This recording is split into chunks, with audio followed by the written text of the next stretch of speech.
Assalamualaikum warahmatullahi wabarakatuh. Kembali lagi bersama mata pelajaran saya, matematika peminatan.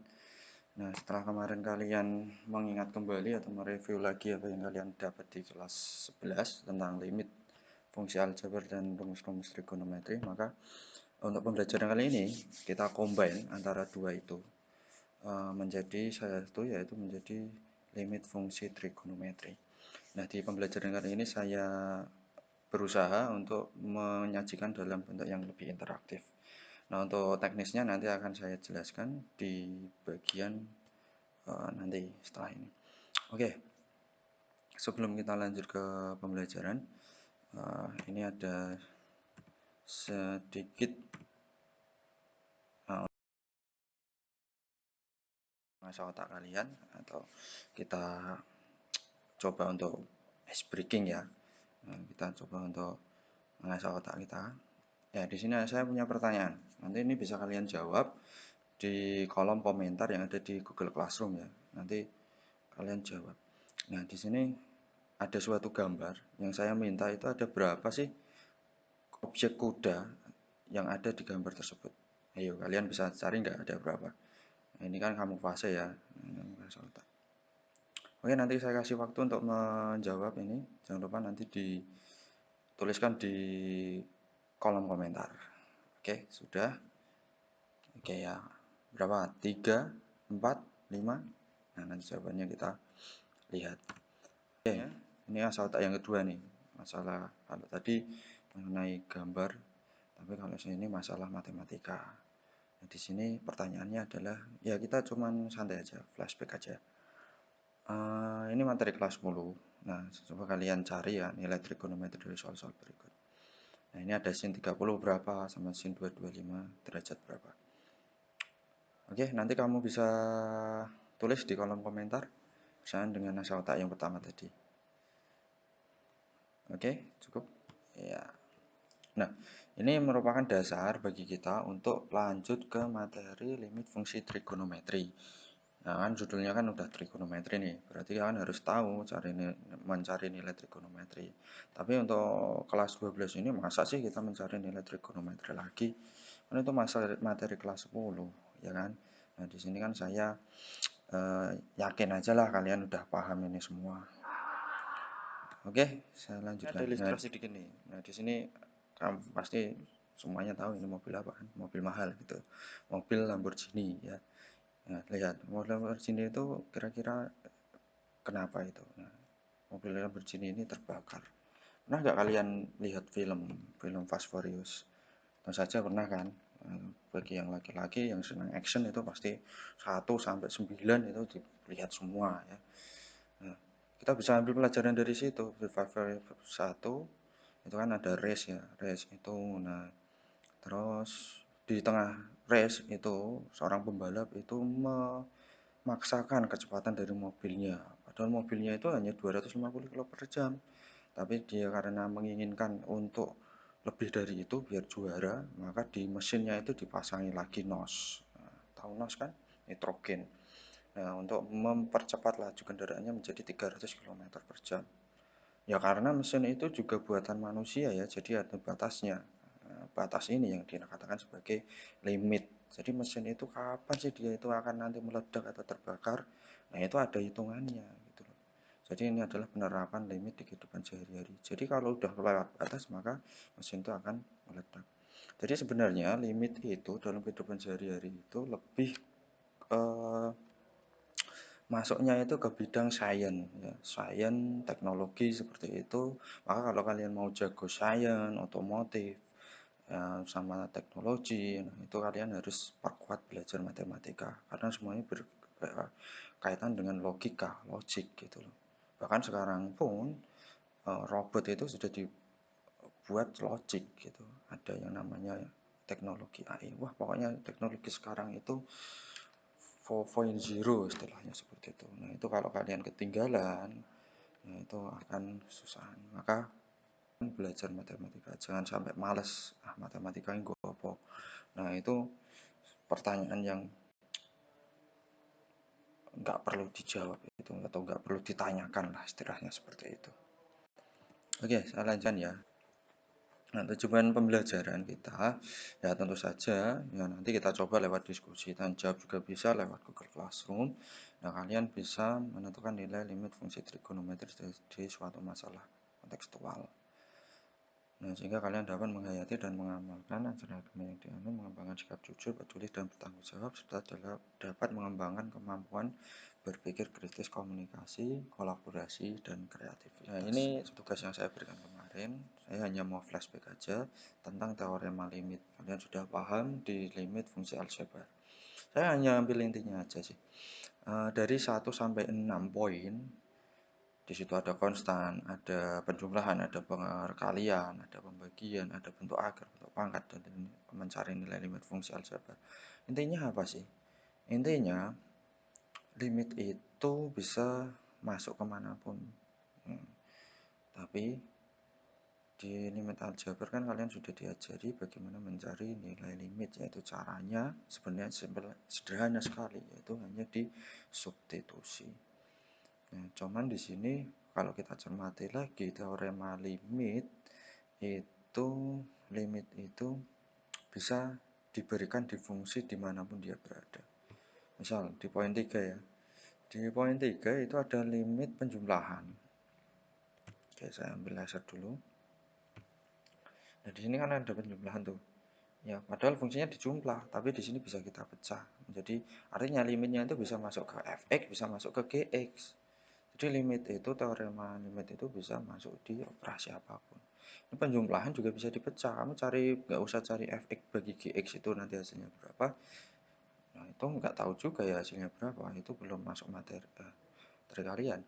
Nah, tapi ini bisa kita cari lewat limit fx itu berapa, lewat substitusi, terus dibagi limit gx itu berapa, juga lewat substitusi. Demikian juga dengan penarikan akar.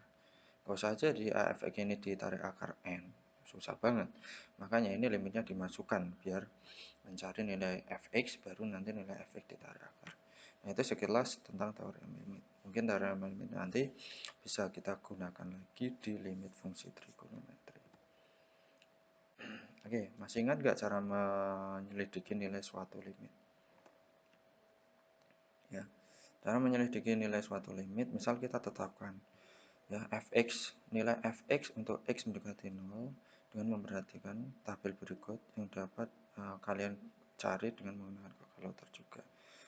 Nah, nanti saya minta di pembagi kegiatan ini nanti kalian bisa mencari nilai limit juga lewat penyelidikan seperti ini. Ya, jadi ini ada x-nya 0, terus ini ada sin 2x, ada sin x, ada fx. Nah, kita coba dekati. Misal kita punya x ya, 0 di sini, berarti kita dekati dari kiri dan dari kanan. Oke, dari kiri misal kita ambil paling kiri yaitu min 0,09, maka semakin ke kanan berarti semakin besar. Ini min 0,05, min 0,01, ini terserah kalian mau mencarinya apa. Nah, dari kanan itu dari besar ke kecil juga sehingga nanti dapat 0. Ini hanya sampel aja ya. Nah, misal kita mencari sin 2x. Di tabel itu kan ada sin 2x, ada sin x. Artinya mencari nilai dari sin 2x berdasarkan x yang ada di atasnya.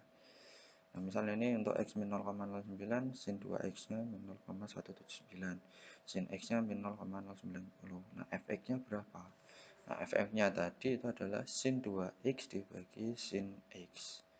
Nah, berarti di sini kita bagi dapatnya 1,989.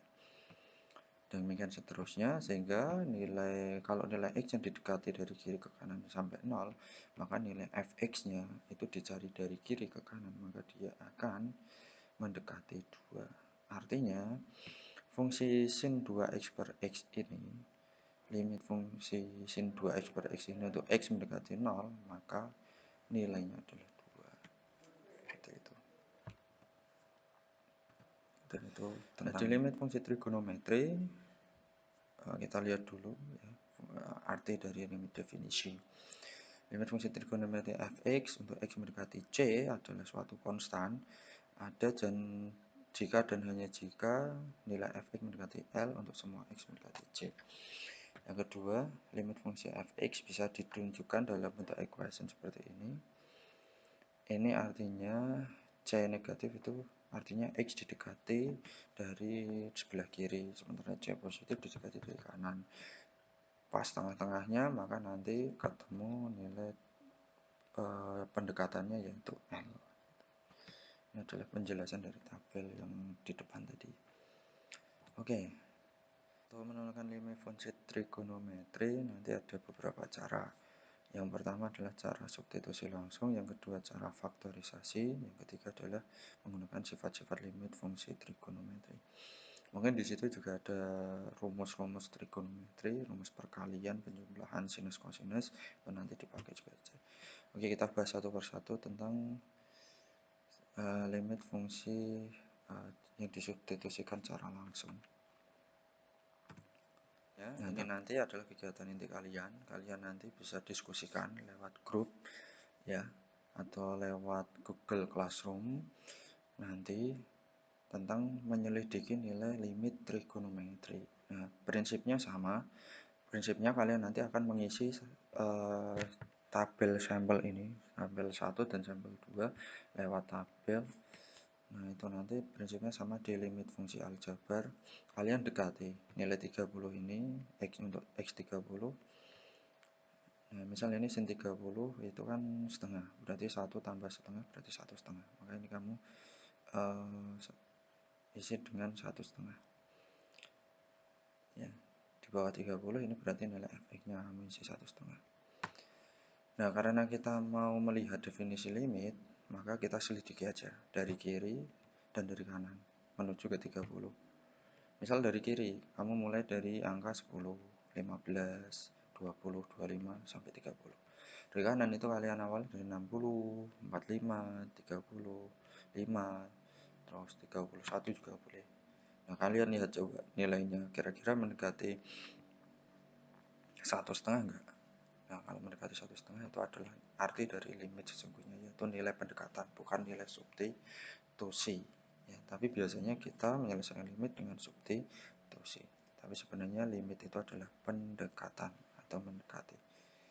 Oke, paham semuanya? Jadi simpel aja. Nah, terus nilai sin 10 berapa, Pak? Nah, nanti jangan khawatir, kamu bisa pakai teknologi kalian, yaitu pakai gadget kalian. Kalian buka kalkulatornya juga boleh. Nah, nanti kalian hitung pakai kalkulator yang ada di gadget kalian atau kalkulator yang kalian punya. Oke, terus kalian juga bisa lihat di sini, maka keterangannya dari tabel terlihat untuk x mendekati 30 derajat, maka nilai fx sama dengan 2x plus 1 mendekati berapa. Nah, maka dikatakan limit x mendekati 30 derajat dari sin x plus 1 adalah bla bla bla. Oke, kamu lanjutkan ke kegiatan 2. Kegiatan 2 nanti fungsinya 3 cos x, kamu dekati x-nya itu mendekati 45. Kira-kira nilainya itu mendekati berapa? Itu aja pembelajaran kita hari ini. Kalian bisa diskusikan nanti di grup, nanti juga bisa diskusi dengan saya tentang limit trigonometri, tentang nilai limit trigonometri. Oke, untuk nanti tugas, saya nggak akan berikan tugas banyak tentang limit fungsi yang disubstitusi secara langsung ini. Jadi, coba setelah kalian bikin kesimpulan, kira-kira bagaimana cara mencari nilai suatu limit. Mungkin pembelajaran kita hari ini sangat penting ya untuk lanjut ke selanjutnya, bagian selanjutnya. Nah, coba kalian pahami dulu. Nah, di sini untuk memahami kalian bisa aplikasikan ke soal-soal berikut. Ya, ada 3 soal. Silahkan nanti juga dikerjakan, dikirim via WA ya, secara pribadi ke nomor saya. Oke, ada limit x mendekati pi per 3 dari 3 cos x per sin 2x, ada limit x mendekati p dari sin x per cos x, ada limit x mendekati pi per 3 sin x plus cos kuadrat x. Oke, mungkin itu saja pembelajaran kita hari ini. Sampai sini, setelah ini kita diskusikan tentang limit fungsi trigonometri yang diselesaikan secara substitusi. Oke, selamat mengerjakan.